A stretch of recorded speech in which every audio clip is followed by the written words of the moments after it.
जय श्री राम। बिन भंजेहु भव धनुष विशाला, मेले ही सिय राम उर्माला। अस विचारी गवनऊ घर भाई, जस प्रताप बल तेज गवाई।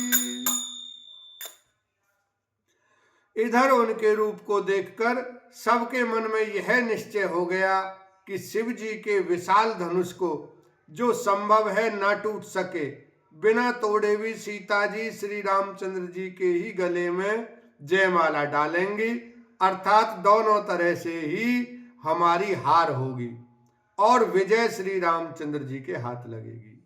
यों सोचकर वे कहने लगे, हे भाई, ऐसा विचार कर यश प्रताप बल और तेज गंवाकर अपने अपने घर चलो। बिहसे अपर भूप सुनि बानी, जे अविवेक अंध अभिमानी। तोरे धनुष ब्याहु अवगाहा, बिनु तोरे को कुंवरी बिहावा। दूसरे राजा जो अविवेक से अंधे हो रहे थे और अभिमानी थे, यह बात सुनकर बहुत हंसे। उन्होंने कहा, धनुष तोड़ने पर भी विवाह होना कठिन है, अर्थात सहज ही में हम जानकी को हाथ से जाने नहीं देंगे, फिर बिना तोड़े तो राजकुमारी को ब्याह ही कौन सकता है। एक बार कालौ किन हो, सियहित समर्थ तव हम सो। यह सुनी अवर महिप मुस्काने, धर्मशील हरि भगत सयाने। काल भी क्यों ना हो, एक बार तो सीता जी के लिए उसे भी हम युद्ध में जीत लेंगे। यह घमंड की बात सुनकर दूसरे राजा जो धर्मात्मा हरिभक्त और सयाने थे मुस्कुराए।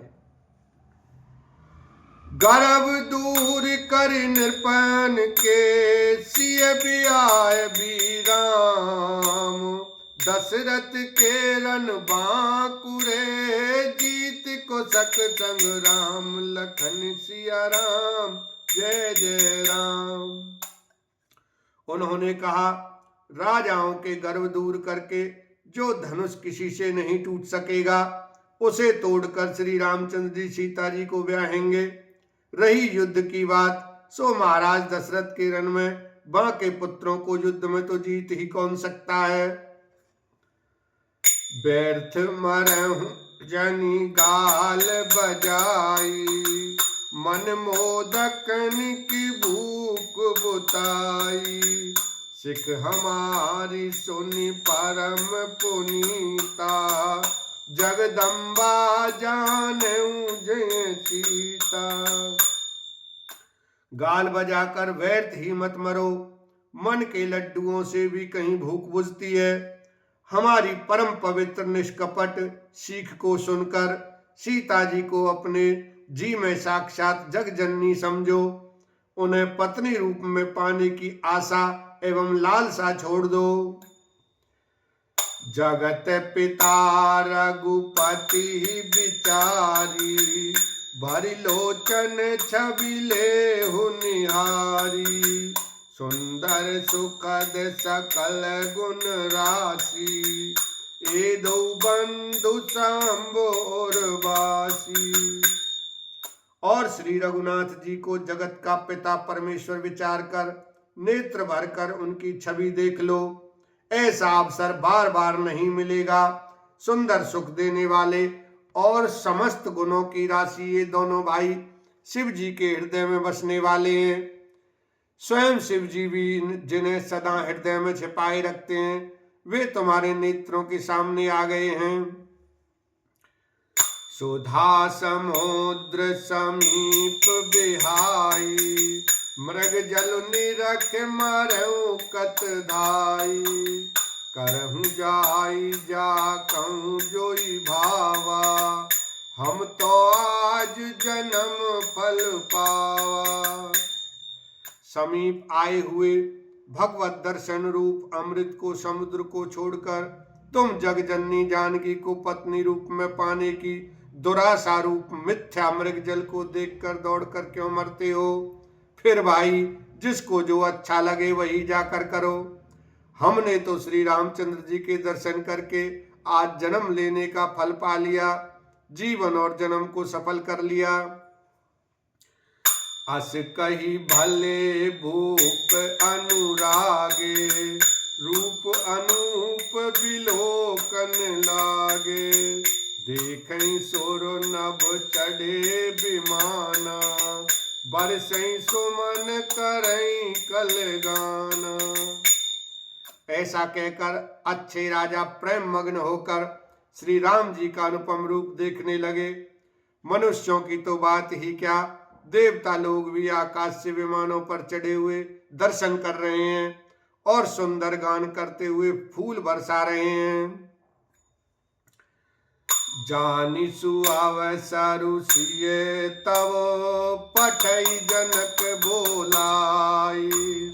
चतुर सखी सुंदर सकल, सादर चली लवाई। लखन सिया राम जय जय राम।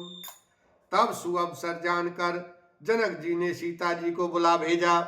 सब चतुर और सुंदर सखियां आदर पूर्वक उन्हें लेवा चली। सिय शोभा नहीं जाए बखानी, जगदम्बिका रूप गुण खानी। उपमा सकल मोय लघु लागी, प्राकृत नारे अंग अनुरागी। रूप और गुणों की खान जगजननी जानकी जी की शोभा का वर्णन नहीं हो सकता।